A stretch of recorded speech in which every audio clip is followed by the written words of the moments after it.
What Christmas means to me is just spending time with my family. One awesome family tradition that my family has is we always do jigsaw puzzles. When I was a kid and all of us lived in the same house, we would all decorate the tree on Black Friday, and we would all have a competition to see who could get the highest ornament on the tree. And we would listen to Christmas music and just dance around and have fun with it. So a couple family traditions that come to mind is our family still celebrates Santa. Our 3 siblings, we wake up, we all line up at the stairs, and we kind of do the whole thing.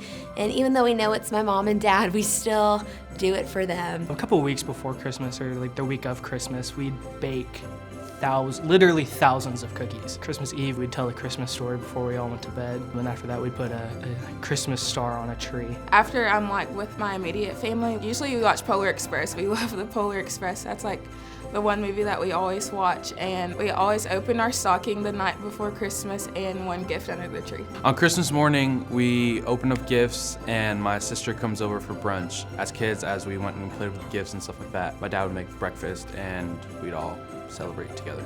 So something that we do every Christmas, it's actually on Christmas morning, after my family, after we do all of our, we open our gifts, cook breakfast together, eat together, and just have a good time. I think the biggest thing for Christmas for me, though, is that I get to go and see my family. Because ever since I moved to Birmingham, I really only get to see my family on big holidays like Thanksgiving and Christmas. Me and my family have always been super, super close, so it's always a big deal that I get to go home and see them. That's my favorite part.